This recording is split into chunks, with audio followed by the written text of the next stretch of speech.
Are you ready? Are you ready for him?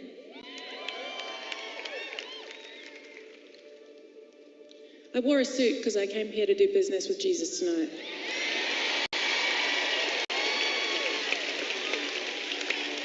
And I think you did too.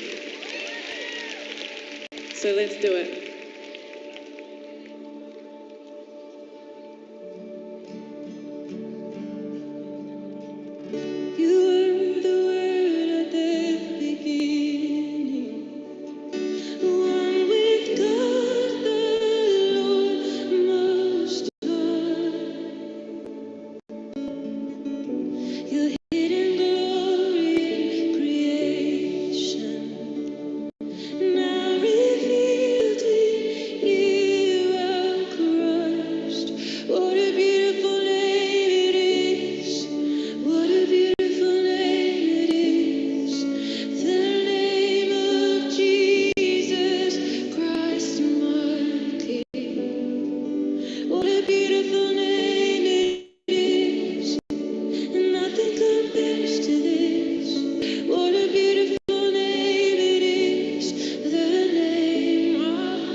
Good morning, everyone. To our dear students, teachers, and admin personnel, welcome and good morning. This is Ed Arias of the Management and BS Entrepreneurship Department. I will be your host for this morning's event, student orientation for the following programs: Bachelor of Industrial Technology and Certificate of Technology. Before we begin, I would like to acknowledge the presence of our dear college president, Dr. Ne M. Colocar. Good morning, sir. To our vice president for academic affairs, Dr. Vilma J. Sugay. Good morning, Doc.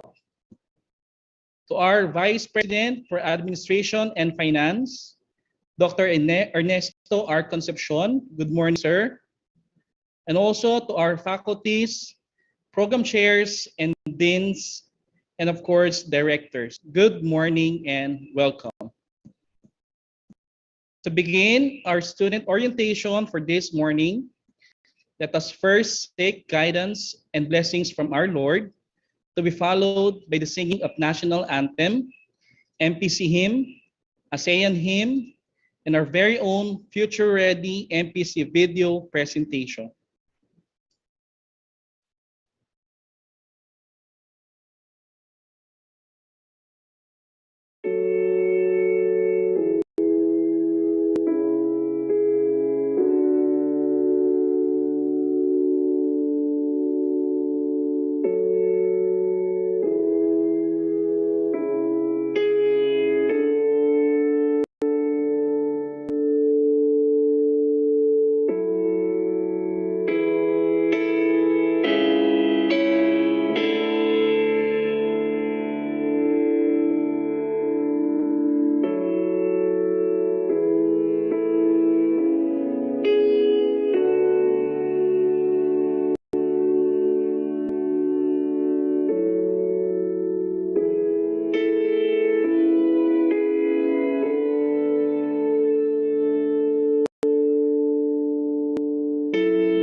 Pambansang Awit ng Pilipinas.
Pagsikat ng araw, aking matatanaw.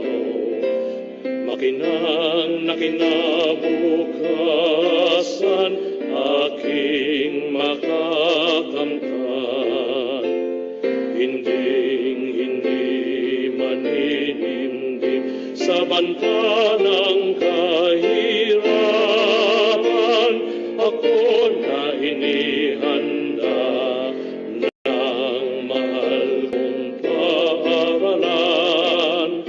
Politeknikong kolehiyo ng Marikina, ang teknikal na edukasyon, hinintal mo't wina.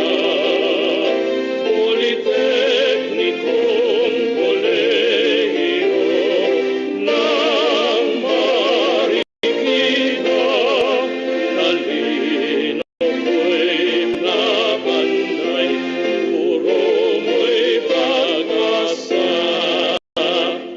Sinisintang paaralan, ikaw ang katuwang sa pagkamit ng mihin, siya mong hangarin.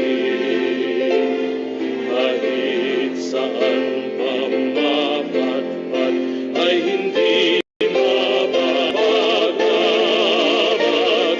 Dunon na iyong bigay ang magsisilbing kamay. Politeknikong kolehiyo ng Marikina, ang teknikal na edukasyon, hinintal mo't wina. Politeknikong kolehiyo ng Marikina, talino ko'y pinapanday, puro mo'y pag-asa. Marikina Politeknikong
Good morning to our dear President, Dr. Rene Colapar, to our VP for Academic Affairs, Dr. Vilma Sugay, our VP for Administration and Finance, Dr. Ernesto Concepcion, and to all college officials, and most especially to you, our dear first year. Welcome to Marikina Polytechnic College. I remember when I was still a freshman like you. I have mixed emotions about what my life would be in college. Like, tama ba itong pinasukan kong course? And at the same time, I am thrilled to meet new friends, curious about the different places in school, wondering if my instructors or professors would be as kind as my teachers way back in high school. Also thinking, ano kaya extracurricular activity ang sasalihan ko? That time, I also felt nervous because most likely, I will be enrolling without assistance from my parents.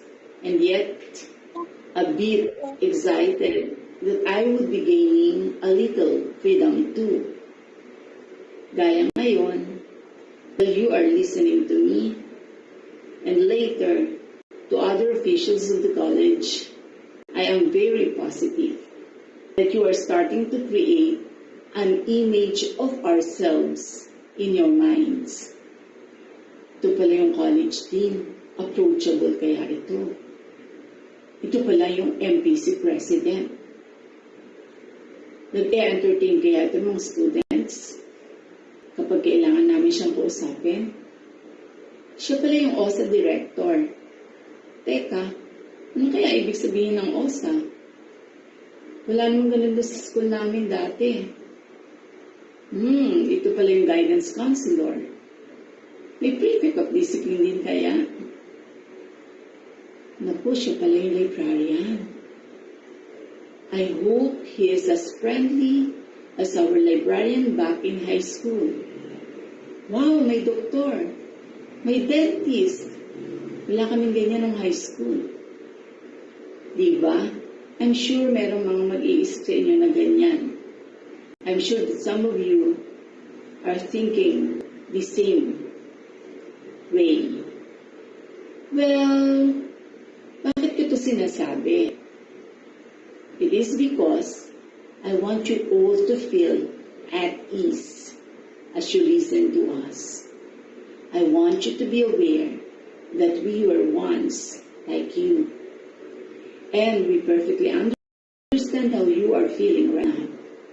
The questions that keep lingering in your minds would be answered later by everyone under the Office of Student Affairs, and yes, that is OSA, Office of Student Affairs. Sooner or later, we will be having our face-to-face classes, and your batch is very lucky because you will get to enjoy the use of new buildings, new chairs, new tables, new laboratories, everything new.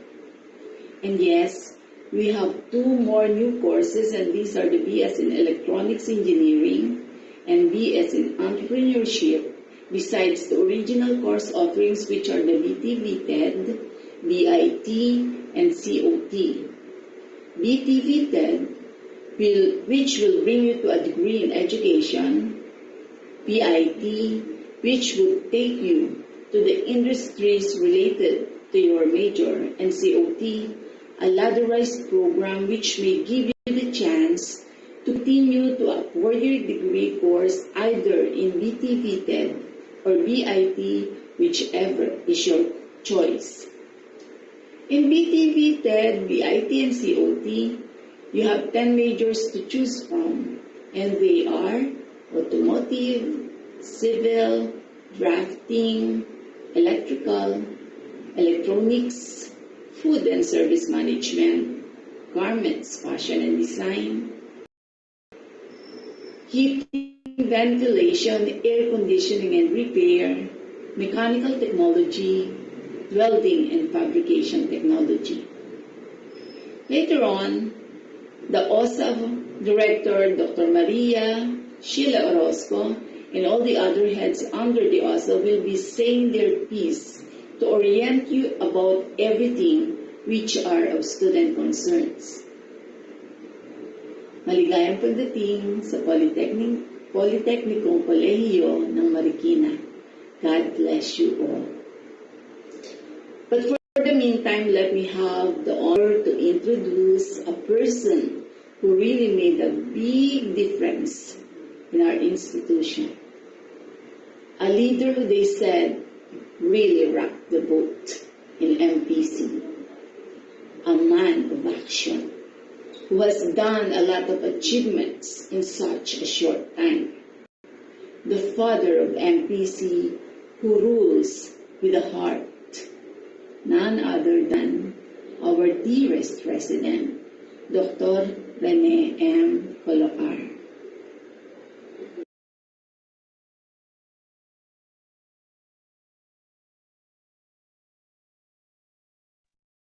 Thank you, Dr. Daundo. So first, I'd like to acknowledge, of course, the effort extended to this activity to Dr. Orozco and to the rest of the team. To our dear students, magandang umaga sa inyong lahat. Academic institutions in our country have lived up to the demands of the 21st century education, adapting the new teaching approaches and devising effective instructional materials for e-learning at this point in time. But who would thought that unforeseen pandemic we are experiencing now would heighten the need to immediately execute our plans.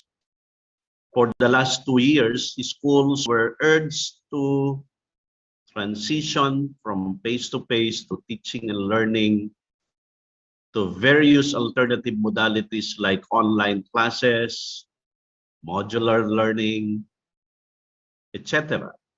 So at the same time, our faculty needed to advance their knowledge on the use of different technologies, while you as students has to deviate, of course, from the traditional way of learning, while the end of odds we are facing is still out of reach. Pandemic is not yet done. This better normal education will apparently be part of the future we all must be ready for. In spite of the intricacies of pandemic, on the brighter side, this crisis enable us to reflect on what is really important. For instance, educators in our institution revisited the programs to identify the significant competencies in light of curriculum revisions. But it is just imperative for us to see the bigger picture of this situation. So this orientation of yours, is another valuable activity for you to be properly oriented, for you to be properly guided for the existing rules and regulations, perhaps, who are the new faculty members, what are the existing policies, guidelines that will surely guide you for you to be more successful in your journey in this institution of yours. With that, this year, we are not only celebrating a breakthrough, but another distinct and memorable celebration. Because all you know that on July 18, 2022, we will be having our Diamond Jubilee celebration. So 70th founding anniversary of Marikina Polytechnic College. And you are blessed considering that you are beneficiaries of this celebration, and you are really a big part of this activity this year. So with that, we look forward that from your end, you will be having an active participation to the different activities lined up by the administration for you to enjoy, for you to learn, for you to earn, and for you to collaborate with the different stakeholders of this institution. So at this point, allow me to extend my appreciation to the organizers of this students' orientation, to the whole team of Dr. Orozco, to the key officials of Marikina Polytechnic College.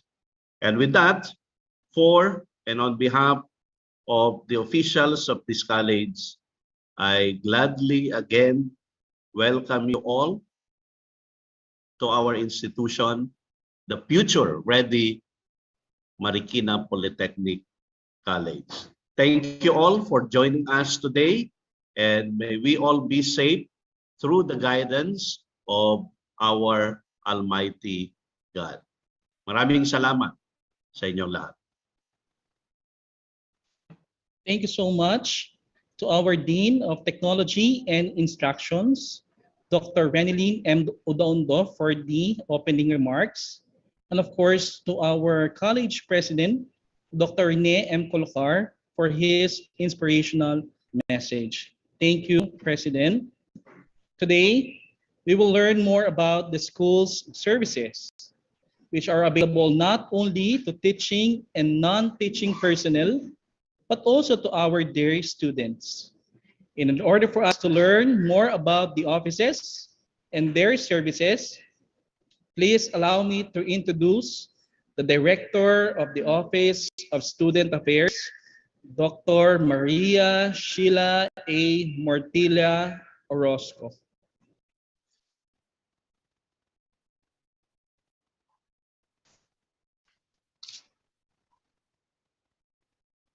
Good morning to the entire MPC.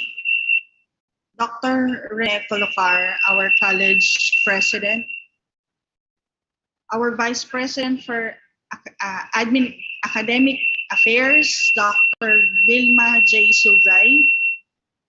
Our vice president for admin and finance, Dr. Ernesto Concepcion. And to all college officials and MPCians, good day to all.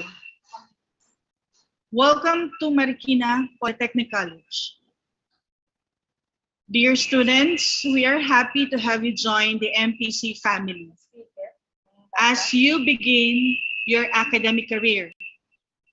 You are embarking a path full of commitment and passion to deliver future-ready MPC. The Office of the Student Affairs is committed working with you and challenging you on this wonderful journey to take full advantage of the opportunities of this great institution, or what this great institution can offer. We are steadfast meeting the needs of all our dear students. We have skillful faculty and caring staff as we make a smart campus and an atmosphere conducive to your academic goals. We encourage you to join our student organizations. All of them offer opportunities for leadership development, academic support, networking, personal growth, and community service. Our campus leaders are involved in student government, recreational sports, and other holistic activities. Pandemic is still around as it tremendously affects humanity. Getting back to classroom is not that easy. MPC is on its way to get you back again. The Office of the Student Affairs envisions skilled and globally competitive graduates whose competencies enable them to realize their full potential and contribute meaningfully to nation building. Its mission is to protect and promote the rights of every MPCian to quality, equitable, culture-based, and complete professional teacher and teaching education, where students learn in friendly, gender-sensitive, safe, and motivating environment. Student affairs practitioners facilitate and encourage the holistic development of every learner. Administrators and staff ensure and enable supportive environment for effective learning. And family, community, and other stakeholders actively engage and share responsibility for developing lifelong learners. The objectives of the Office of the Student Affairs are to implement an aggressive recruitment process and selection of student applicants, provide services to students achieving their maximum potential by developing self-awareness and realization, establish linkages for the on-job training and employment opportunities, extend and expand student scholarships and financial assistance packages for academically qualified students, upgrade and modernize library resources and facilities, deliver primary health care and services, develop students' leadership skills and fellowship through co-curricular activities, promote responsible campus journalism. Now, as I present to you the different offices and departments of the Student Affairs Services. We have the Admission and Scholarships Services headed by Ms. Maria Teresa A. Mariano, our Registered Guidance Counsel. The Guidance and Counseling Services headed by Ms. Malu S. Bruno, Registered Guidance Counsel. Placement and Follow-up Services headed by Mr. Ronel M. Mirasol. Our Library Services headed by Mr. Ludovin F. Naval, our Head Librarian. Medical and Dental Services headed by Dr. Anthony Ko, our College Physician. Dr. Raisel Pagunuran, our Dentist, College Dentist. Student Organization Services headed by Mr. Marlon C. Alpiche. NSTP Cultural and Sports Development headed by Mr. Fidelino. As part of a new normal, may we include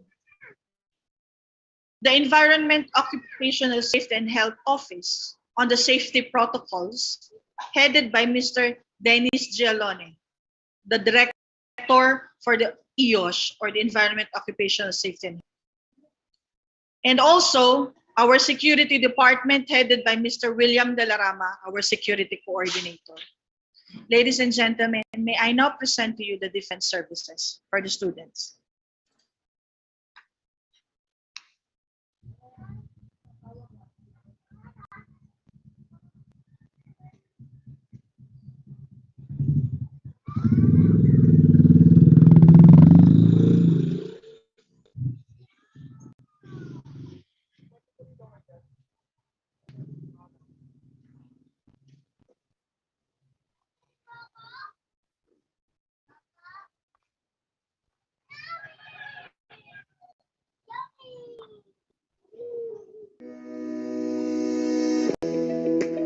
The admission program. The admission office is headed by Mrs. Maria Teresa A. Mariano. Our admission calendar. The application of new student is from February 23, 2022 to June 30, 2022. Now, the posting of qualified applicants for online application is from March 7, 2022, April 4, 2022, May 9, 2022, and June 30, 2022. Then the enrollment of qualified applicants starts from March 7, 2022 to July 2022, and the start of classes is on August 8, 2022.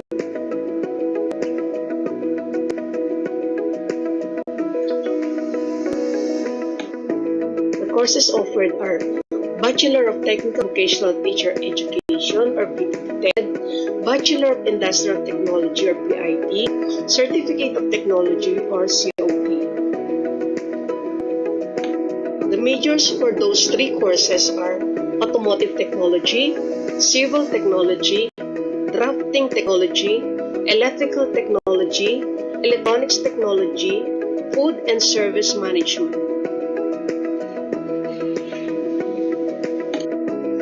Garment Fashion and Design, Heating, Ventilating, Air Conditioning and Refrigeration Technology, Mechanical Technology, and Welding and Fabrication Technology. We also have two other courses, Bachelor of Science in Electronics Engineering or BSECE, Bachelor of Science in Entrepreneurship or BSENTRE. The requirement for new applicants in Marikina Polytechnic College are for grade 12 students, latest report card with at least one grading period, certificate of good moral character, 1 2x2 picture with name tag and white background.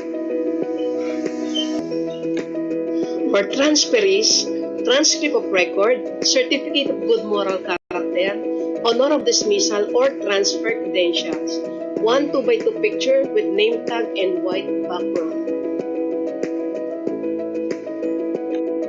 For ALS passers, certificate of rating, 1 2x2 picture with name tag and N in white background. The required general average in senior high school or Bachelor in Technical Vocational Teacher Education is 85 and above, Bachelor in Industrial Technology, 82 and above, Certificate of Technology, no grade required, Bachelor of Science in Electronics Engineering, BSECE, 87 and above, Bachelor of Science in Entrepreneurship, 80 and above. Okay, for online application for incoming freshmen, step 1, visit the temporary web page by typing www.mpc.edu.ph in any browser. Step 2, on the menu, go to Admission tab. Step 3, fill up the application form.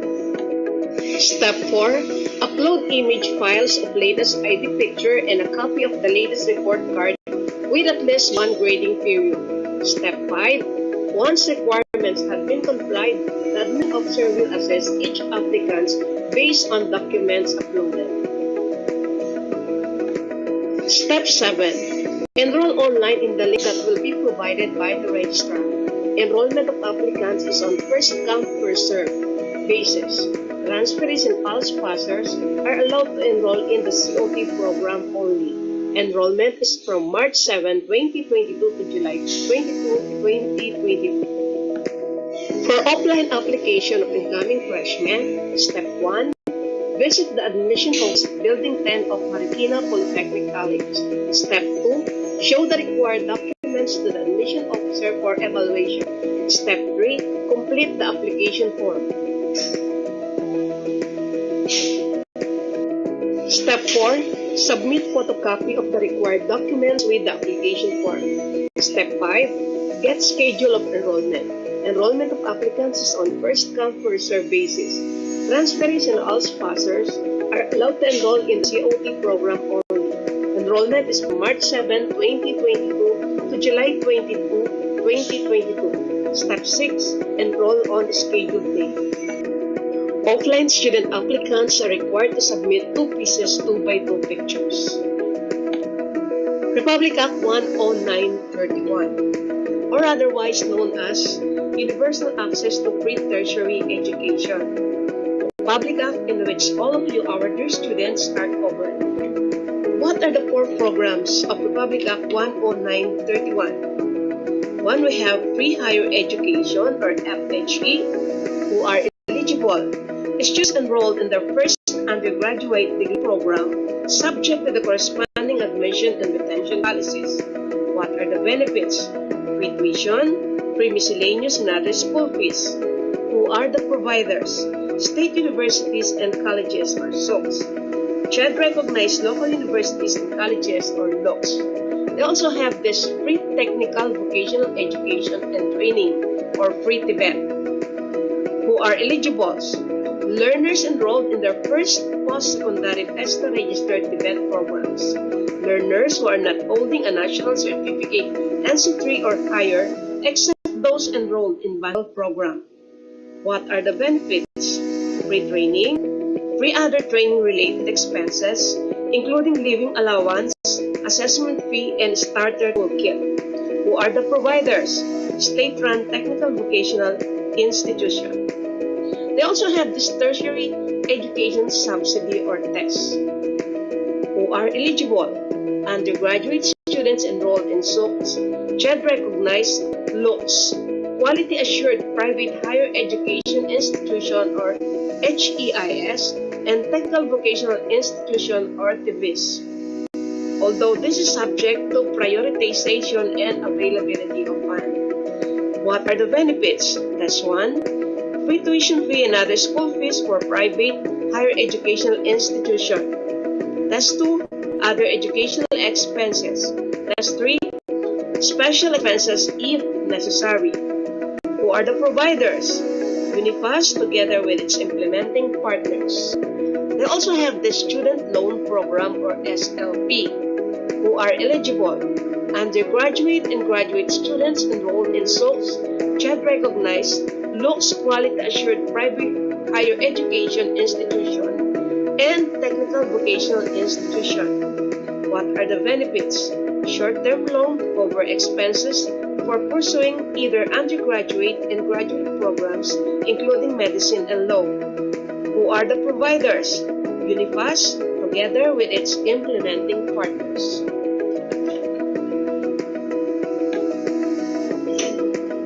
The scholarship programs. Sponsors of scholarship grant assistance. We have public institution, private institutions, foundation, non-government organizations, industrial firms, and some individuals. The objective of scholarship program is the scholarship and financial assistance unit shall commit itself to coordinate, systematize, and professionalize the administration of the college scholarships and financial assistance programs for the economically disadvantaged but talented and deserving students.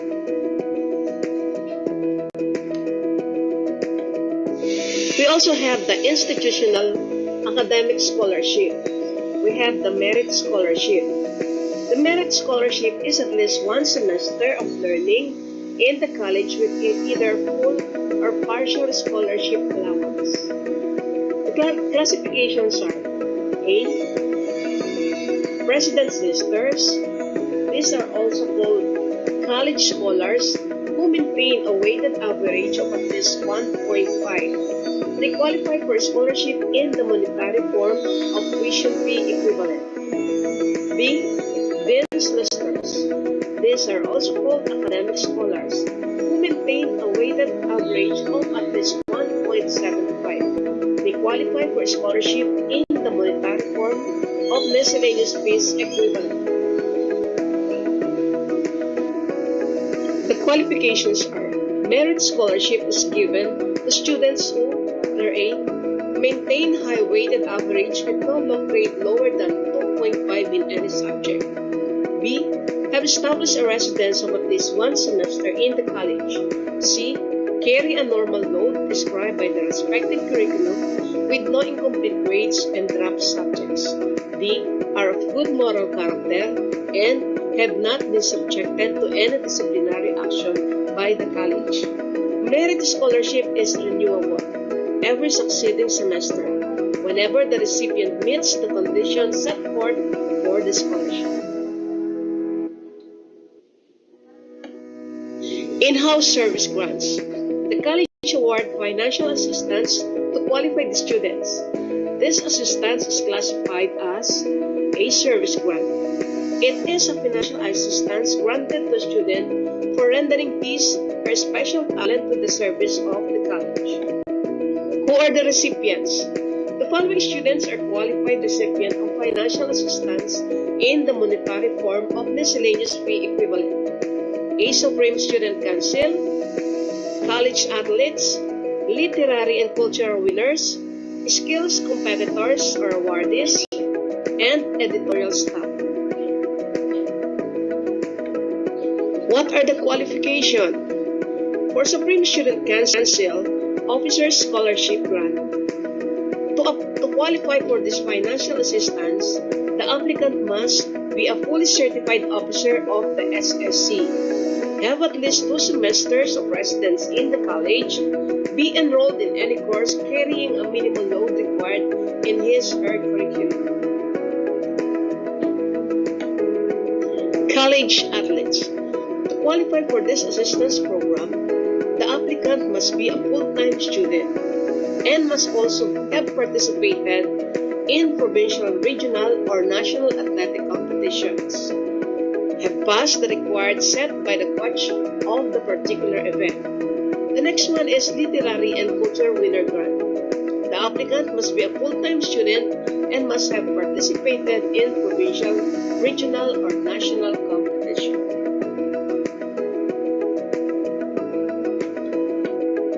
Skills Competitors Awardees. For this program, the applicant must be a full-time student and must be a participant in any provincial, regional, or national skills competition. We also have the editorial staff scholarship. He must be an active member of the editorial board for the current school year. The government agency scholarship. We have the National Household Targeting System for Poverty Reduction or Listahan 2.0. It refers to the information management system of the SWD that identifies who and where the poor are in the country. The system makes available to national government agencies and other school protection stakeholders a database of poor families as reference in identifying potential beneficiaries of social protection programs. We also have Pantawid Pamilyang Pilipino Program or 4Ps. Beneficiaries refers to household receiving assistance from the 4Ps, whether through the regular or modified versions of the program. The 4Ps is a human development measure of the national government that provides conditional cash grants to the poorest of the poor to improve the health, nutrition, and the education of children in 0 to 18 years old.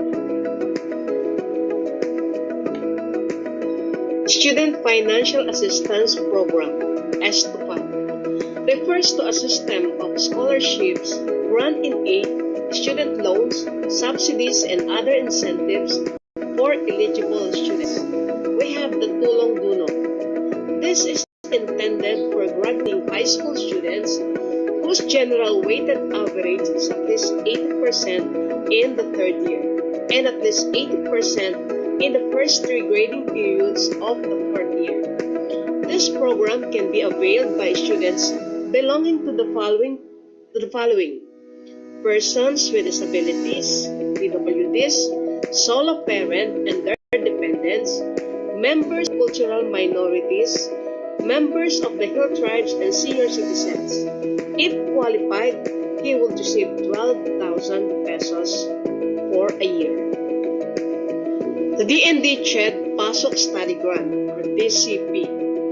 This is intended for qualified dependents of military personnel of the armed forces of the Philippines who were killed in action, discharged due to complete disability, combat-related, and those who are in active service subject to admission requirements of accepting state universities and colleges or SOCs. The specific guidelines pertaining thereto contained the implementing rules and regulation of the Department of National Defense, or DND, CHED Philippine Association of State Universities and Colleges, or PASO. The student would receive 5,000 pesos. The other one is the OPA, CHED Study Grant Program. This is intended for authenticated or amnestied former rebel and individual members of groups with existing peace agreements with the government or their next of kin who cannot afford to study in college due to financial constraint. Only one slot can be availed by the qualified former rebel or his/her designated qualified next of kin beneficiary. The specific guidelines pertaining thereto are contained in the Joint Memorandum Circular of CHED and the Office of the Presidential Advisor on Peace Process, or OPA. He shall receive 10,000 pesos. CHED Special Study Grant Program for Congressional District, or CSSGP. This is intended for poor and deserving students from the different congressional districts and those recommended by party lists. They are to enroll in degree program at any curriculum level, preferably in public higher educational institution. Shall receive 5,000. The CHED Senate Study Grant Program, or CSSGP. This is intended for poor and deserving students selected by the Office of the Senate. They are to enroll in degree program at any curriculum year level, preferably in public higher education institution. They shall receive 5,000 pesos. Unified Student Financial Assistance System for Tertiary Education, or UNIFAS, refers to the harmonized and state-run system of higher education and technical vocational scholarships, grants in aid, student loans, and other modalities of ESTOPA under the UNIFAS Act or Republic Act number 10687.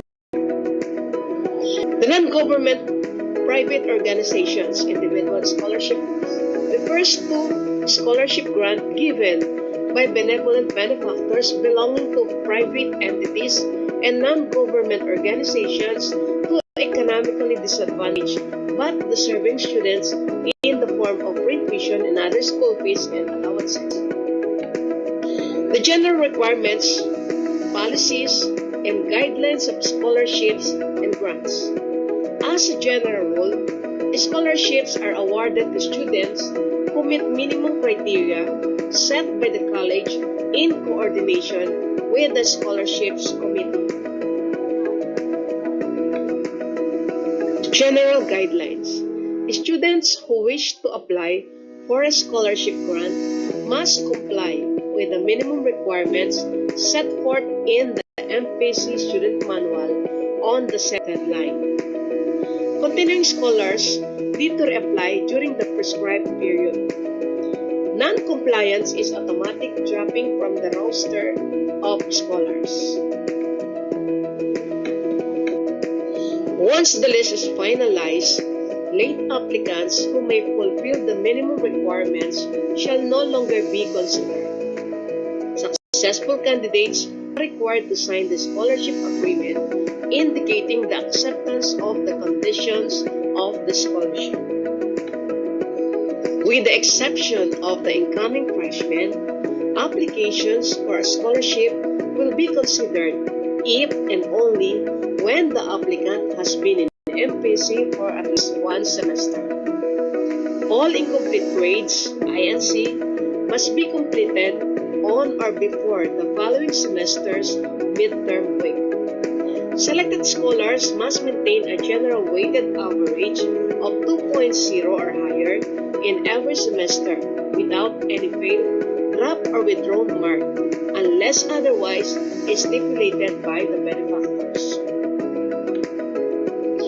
The grantee shall carry a full semester load as prescribed in the course curriculum within the normal duration of the course. The grantee should not be a recipient of any other scholarship granted by any other government or private institution. Application requirements. 1. Accomplish application form accompanied by letter of intent. 2. Certified grade slip from the registrar's office. 3. Latest income tax return of parent or certification of indigency from barangay from where he or she belongs. Certificate of good moral character issued by the registrar's office, guidance counselor, or barangay captain. Latest registration form and certificate of enrollment. Administration. The final selection and confirmation on the award of the scholarship program to the qualified students shall be done by the college through the scholarship office.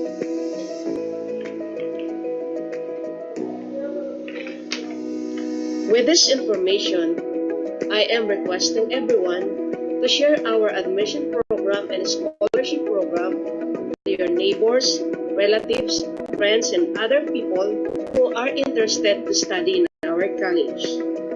Again, I am Maria Teresa Abriano, the head of the admission and scholarship and financial assistance. If you have some queries regarding with what I have discussed, you can see me at Building 10 of Marikina Polytechnic College. Thank you very much. Guidance and counseling services.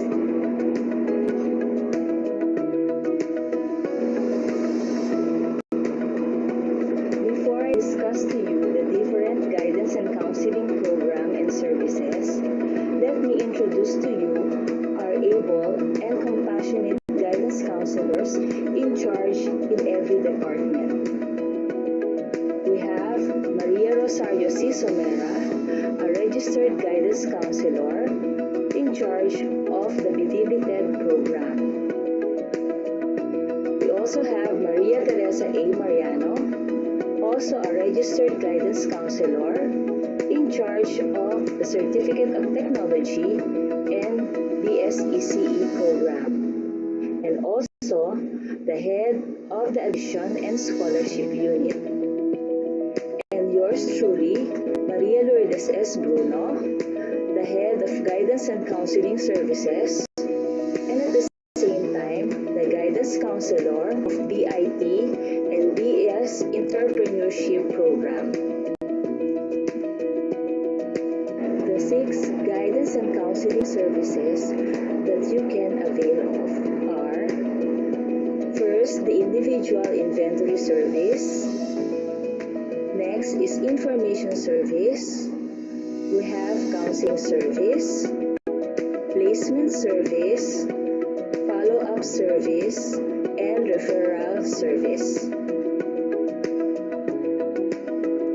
Guidance and Counseling Services Program. It is designed to help students recognize, accept, and develop their potentials to adjust to school and to the skills they need to cope with the problems they meet. It was developed to help young people come to know and accept themselves, their aptitudes and interests, learn to use these aptitudes and interests, and to develop the skills to cope with the problems they meet in and out of the school. The individual inventory service consists of information gathered from the students using a variety of data gathering instruments. It enables the student to understand himself or herself better through the interpretation of the guidance test results. This also includes the collection of information about the student, which includes records of students' home and family background, health, school attendance, grades, extracurricular activities, and results of standardized or psychological tests. The following are the individual inventory services in the new normal, which are gathered through Google Form in consideration of RA 1078 or Data Privacy Act of 2012. We gather the personal social data, academic educational data, psychological test results, and interpretation. Next is the information service.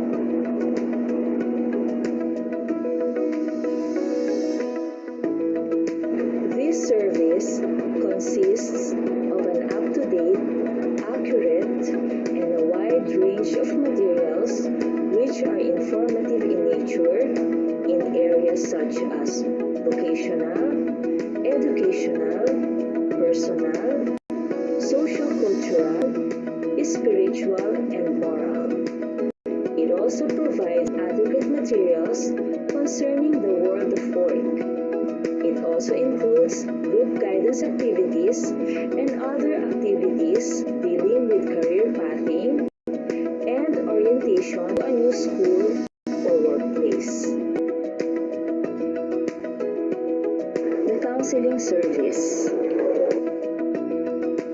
It is the core of the guidance program. It is the heart of guidance. The counseling service provides assistance to students in making decisions about their problems. Individual or group counseling sessions are made available for all students with academic, personal, interpersonal, career concerns, and other problems affecting them. The following activities provided in the information service: career symposium, career campaigns, homeroom guidance sessions, seminars, webinars, fora, lectures as aligned with the Mental Health Act, psychological first aid, debriefing, virtual orientation for freshmen, sensitivity training, and peer facilitators training. Counseling service is open 24/7. You may contact your respective counselors anytime through our FB page, MPC_OSA Guidance and Counseling. The following are the activities under the counseling service: individual counseling, group counseling, career counseling, academic counseling, interpersonal, and self-awareness and self-understanding. The placement service. It is composed of activities outside classroom instruction that aid students in achieving their career goal. It helps students satisfy their needs relative to career fulfillment. It provides students assistance finding full-time and/or summer employment, obtaining admission to the college, selecting curricular offerings that would best fit their abilities and interests. Follow-up service.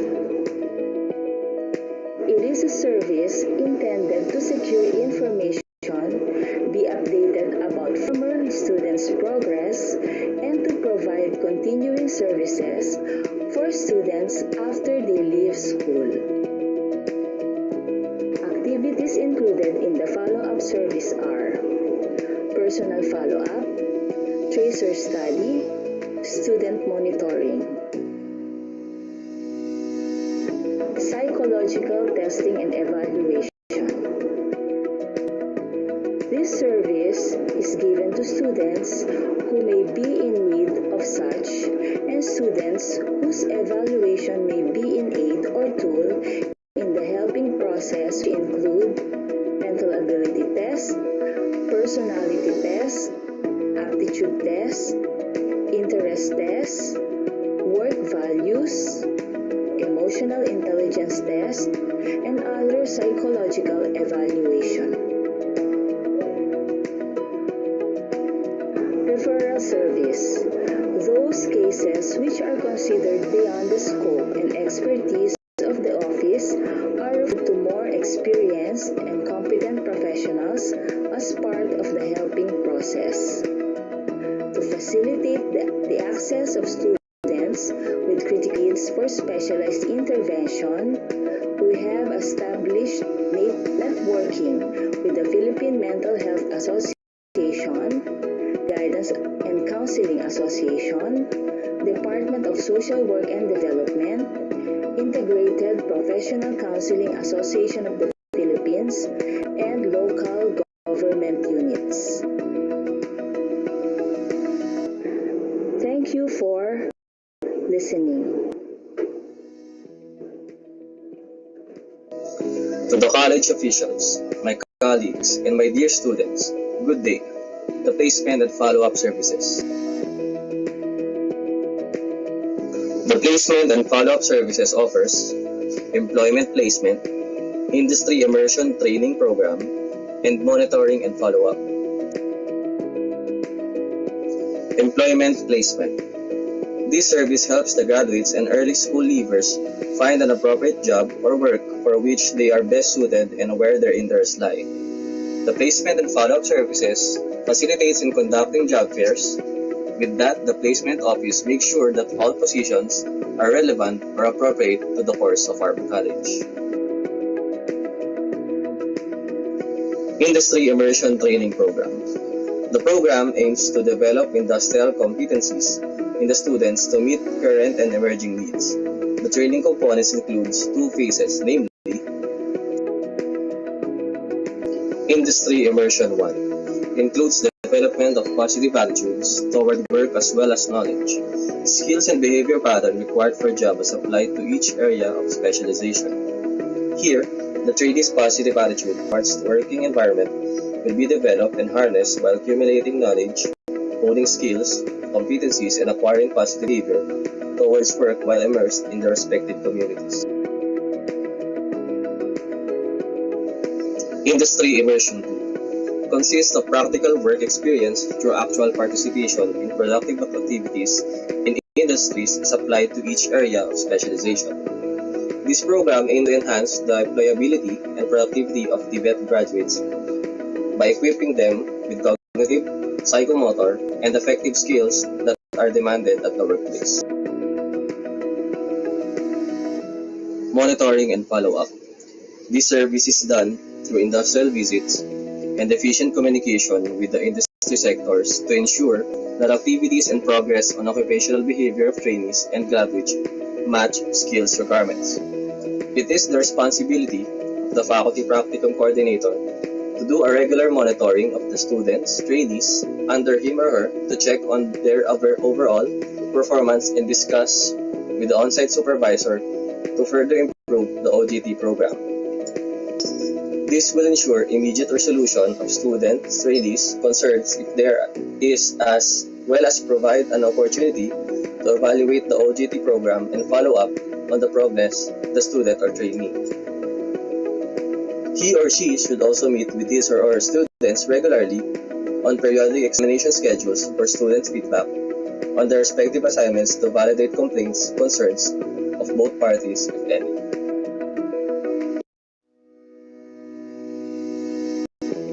Thank you. This is Ronel Emirasol, Head of Placement and Follow-up Services.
Okay na po.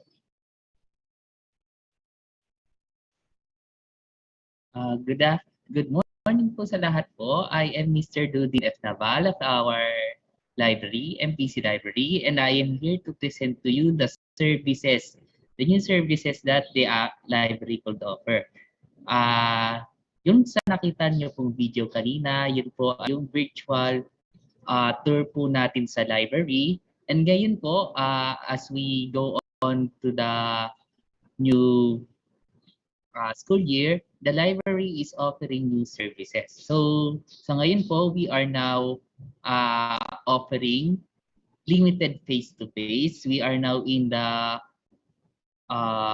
dry run of limited face-to-face. So, if you see, kung nakita, you can visit our website and our Facebook page for our announcement for the limited face-to-face online, limited face-to-face transaction of the library. Pero ayun po, bago po kayo makapasok sa aming library, kung makikita nyo po dito sa aking screen ay meron po kayong makikitang appointment form that kailangan nyo pong ma-fill upan po bago po kayo pumasok ng library. Okay? Then nandyan po yung mga instructions on how to fill up the forms. And then kapag kayo po ay na-approve na ng library, ng amin pong staff and ng amin pong librarians, then kailangan nyo pong ipakita itong appointment ninyo that you are approved and your vaccination card as a proof that you are fully vaccinated. So ayun po, and now the library is now launching its new library website. New library website, and this has the capability to go online. So pwedeng na ninyo pong ma-access ito online from the safe of your homes. Pwedeng na ninyo pong ma-access iyan. Okay? And then makikita na ninyo po kung ano po yung mga libro na nandun po sa ating library. So I will give you an example. Okay? Kunwari po ito, Dictionary of Mathematics. Okay? If you want to look for any books regarding Dictionary of Mathematics or regarding about mathematics, pwedeng na ninyo pong ma-access iyan. Okay?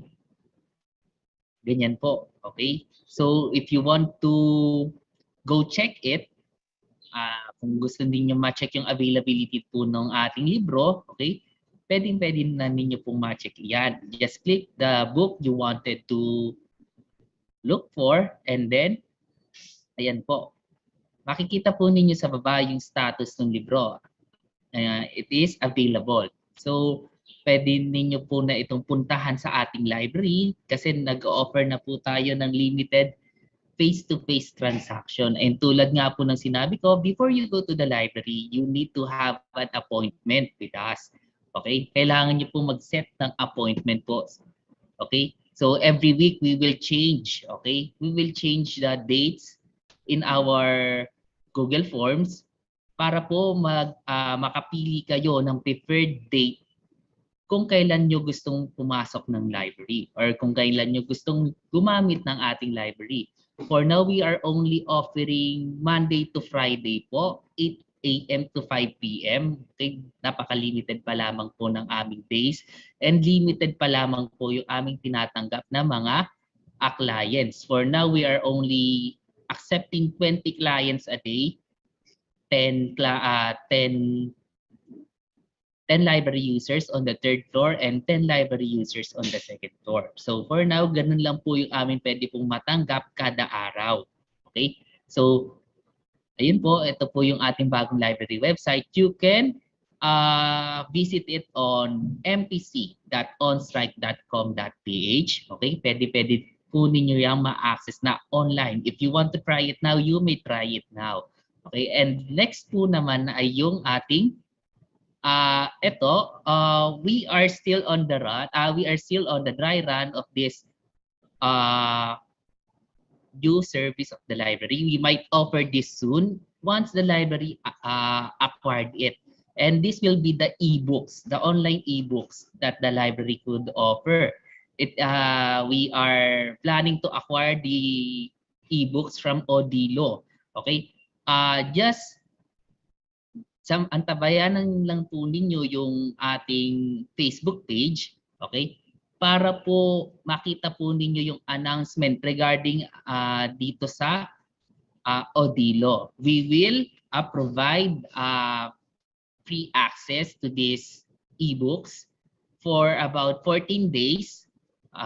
Ganun po. And this will be our basis kung magiging maganda yung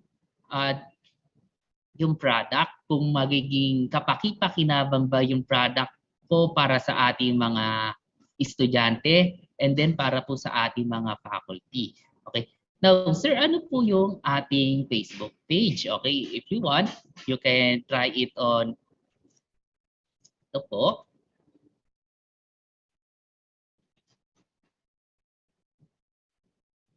Okay, just type on your screen Marikina Polytechnic College Library and then just click it.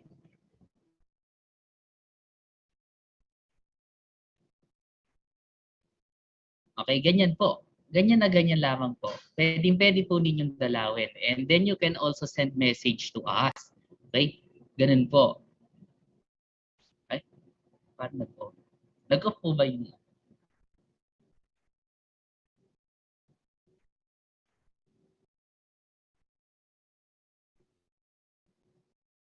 Okay, sorry po na matay po yung screen. So, ganun lamang po. Pwede nyo po kaming i-message if you need anything from us. So, yun po yung aming ma-offer po ngayon. And then, salamat po. Again, I am Mr. Ludivin F. Naval, the OIC of the Library Services. Maraming salamat po and good morning po sa ating lahat.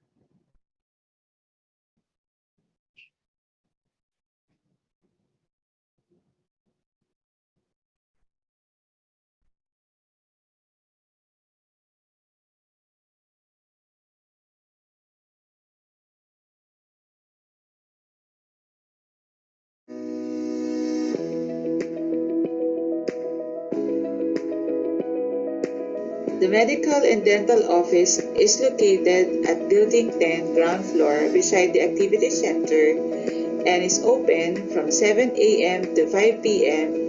Mondays to Fridays.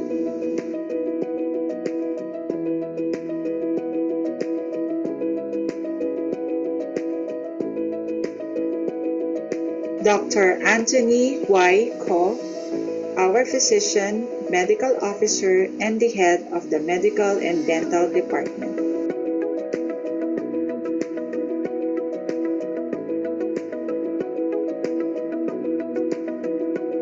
Dr. Rizal M. Pagunuran, School Dentist.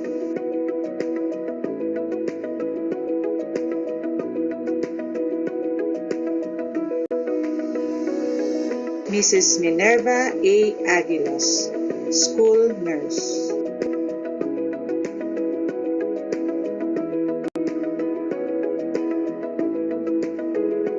Miss Mary Jean V. Buala, Nursing Attendant.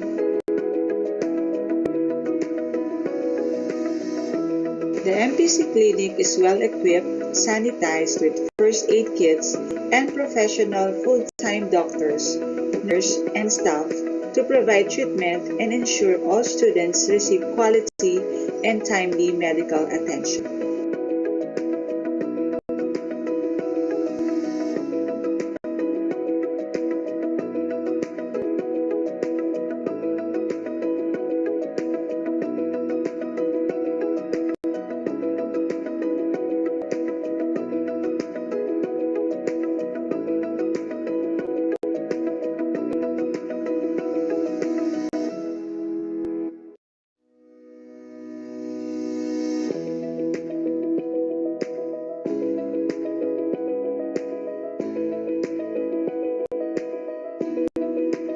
The school clinic aims to ensure access to primary healthcare programs and services to all MPC students, faculties, and personnel in order to have a positive health attitudes and development. We also provide system for dealing with crisis medical situation health screening, identification of students' health and educational problems.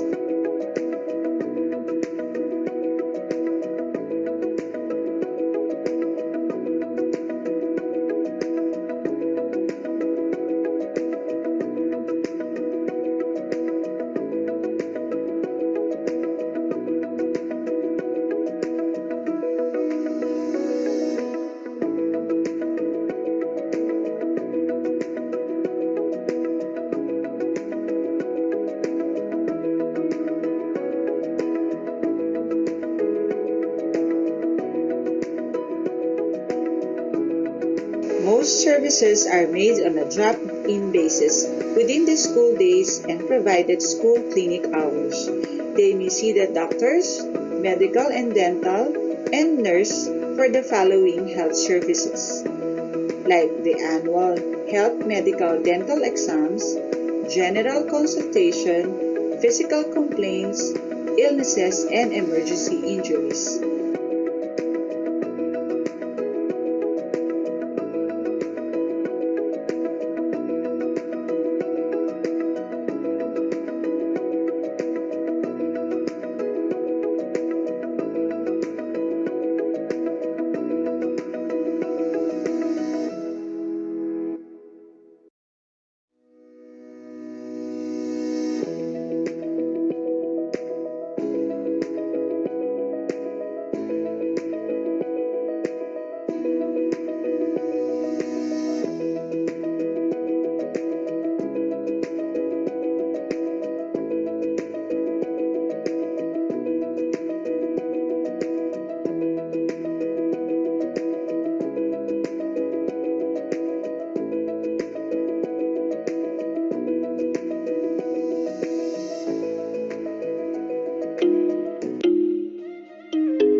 Stephen S. Fidelino, and I'm the head of the NSTP Cultural and Sports Development Office.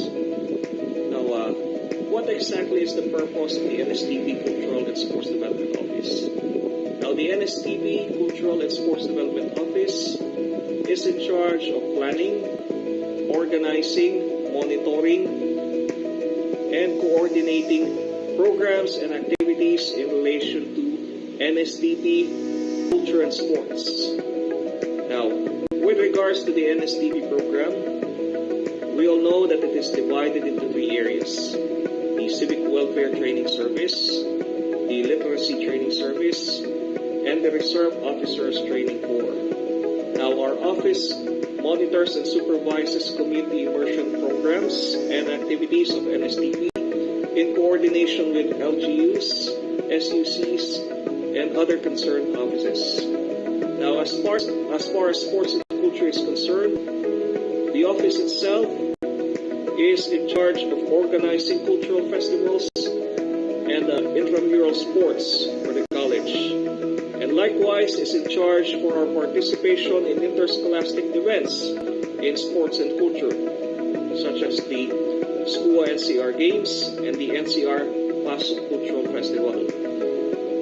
With regards to these two, they usually fall in the last quarter of the year, between November and December. And from time to time, we will keep students posted as to, with regards to tryouts and focal persons to whom you will be coordinating.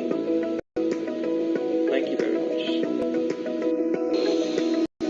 Good day, everyone. This is Mr. Dennis D. Jaloni, the Director of Environment, Occupational Safety and Health of Marikina Polytechnic College. Our department is in charge in implementing, monitoring, and maintaining the safety of the employees, students, visitors, and other stakeholders of our academic community. The level of our implementation to the safety and health protocol inside the campus is guided by the resolutions released by the Interagency Task Force, Civil Service Commission, and the Commission on Higher Education. Basically, wearing a face mask is still a must. While staying inside the campus, observe and maintain the prescribed 1.5 meters social distancing, and always bring your personal hygiene kit like alcohol or hand sanitizer. Hand washing areas with liquid soap are available in different areas of our college. Strictly follow the designated entry and exit point for the students. Aside from the college professors, the safety officers will conduct an inspection to monitor if the safety and health protocol is being practiced. Always remember that we are still in pandemic, and COVID-19 is still contagious and infectious. We are all a part of this battle, and we are committed with the full of our responsibility in able to obtain the tertiary quality education in a safe and healthy academic community. Mabuhay ang Marikina Polytechnic College.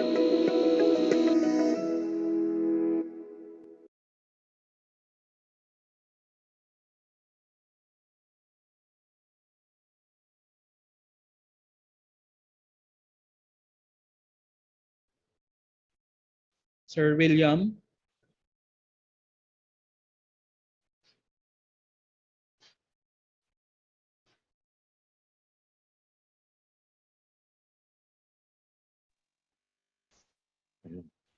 Hello. Good morning po sa ating lahat, especially po sa ating very energetic and supportive and caring President Dr. Rene M. Porcar, sa ating mga key officials at sa buong team ng OSA, Office of the Student Affairs. Anyway, medyo bibilisan ko na lang din po kasi para makapag-unat din ang lahat. 2010, ang ating security ay Ang siyam lang sa nung ako ay security officer nung time na yon. Pero ang ating population is 10,000 or more or less 10,000. Ngayong taon ito ay nadagdagan ng mga buildings. 2010, every shift is tatlo lang ang naka-duty. So nakita ng administration na kulang, sobrang kulang yung ating security. Sa ngayon, ang nakakatuwa at nadagdagan yung ating private security. From 9 security personnel, ngayon po ay 17 security personnel na ang Marikina Polytechnic College. Hinahangad po ng administration na mabantayan ang kaligtasan ng staff, students at ating mga visitors. Ito po ay nakita naman po natin yung maraming pagbabago sa MPC, kaya lalo po yung mga buildings natin, yung ibang area na nakikita at nararamdaman na din sa ngayon. Kaya patuloy po natin na nilalagyan ng mga tao para po ang ating lahat ng nasa loob ng MPC ay magkaroon ng kaligtasan. Sa ngayon naman po ay medyo kukunti pa ang pumapasok, kaya medyo nababantayan pa po natin lahat. Nagre-ready na rin po tayo sa limited face-to-face na dadating. Magkakaroon na rin po tayong readiness para po sa July 18 sa 75th founding anniversary ng Marikina Polytechnic College. May iwan ko lang po sa inyong isang kataga sa loob ng MPC. Palagi po natin tatandaan na you are secured and safe in the MPC campus. Good morning po sa inyong lahat at maraming salamat.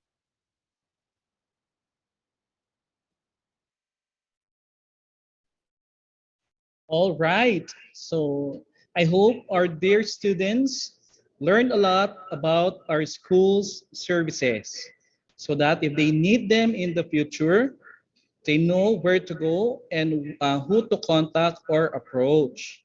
And to formally end this orientation, I'd like to call on our Vice President for Academic Affairs and Interim BOT Secretary, Dr. Vilma J. Sugay, to give us her closing remarks.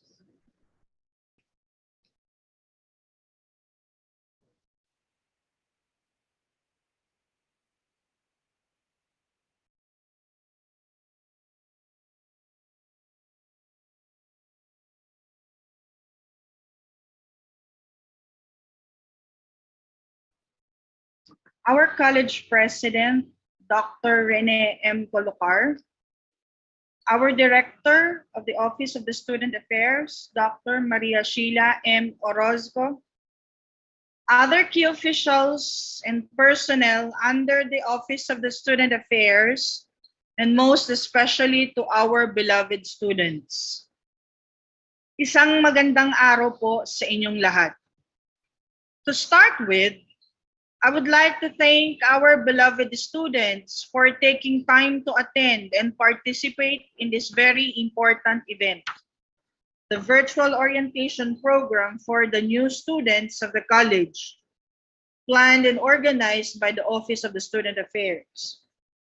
Second, you have just heard the officials of the OSA in the different department offices sharing information, rules and regulations, policies and guidelines on their respective services accorded for all of you. From the admission and scholarship, guidance and counseling, placement and follow-up, library services, medical and dental, student organizations, NSTP, cultural and sports development, EOSH and safety protocols, and security department. At present, we are still having the online or virtual way of conducting classes, but very soon, We will have our limited face-to-face and looking forward by the opening of the classes on August for school year 2022-2023. We will be able to go back in the normal way. By that time, the Marikina Polytechnic College administration, teaching and non-teaching personnel will be welcoming you to the future-ready MPC United in Purpose. With our new academic and technology state-of-the-art classrooms, facilities and equipment, library resources with a 9 million physical books and 4 million e-books acquisition waiting for all of you, our beloved MPCians. The college is also a recipient of 956 million peso grant through a congressional initiative. We have it already in our General Appropriations Act, or fund intended for the College Information and Community Technology ICT Modernization Project. The college is dedicated and committed in doing its part for the improvement and upgrading of services for all of you. Looking forward to be with you all, face to face, by August 2022. With this, I am officially closing this virtual orientation program. Maraming salamat po and mabuhay MPCians, future ready MPC, united in purpose. Thank you very much, Doc. We are grateful to each and every one of you for coming, and we'll always be delighted to assist our dear students in their needs. Once again, it's our host, Sir Ed Arias, greeting you all to be safe, healthy, and happy at all times. Thank you, and we hope you have a pleasant and memorable experience at Marikina Polytechnic College. Mabuhay! To conclude this event, please watch our Marikina Polytechnic College Jubilee Song, which commemorates our upcoming 75th founding anniversary.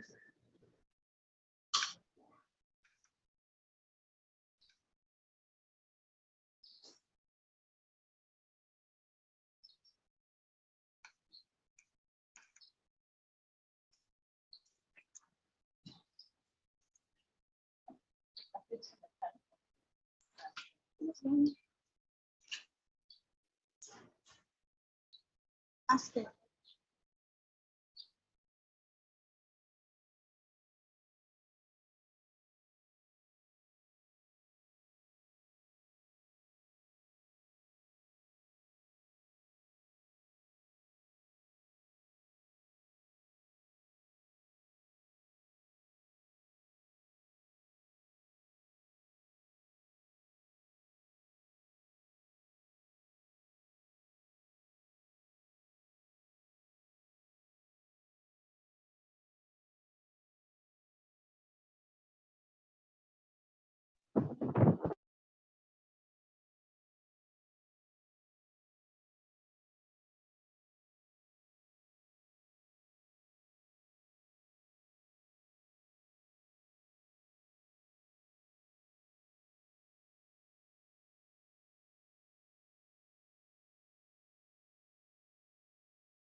Apologize for the technical problem. Once again, our MPC, Marikina Polytechnic College Jubilee Song, which commemorates our upcoming 75th founding anniversary.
From a seed that was sown and a vision that we once thought a bright future was seen as it is today.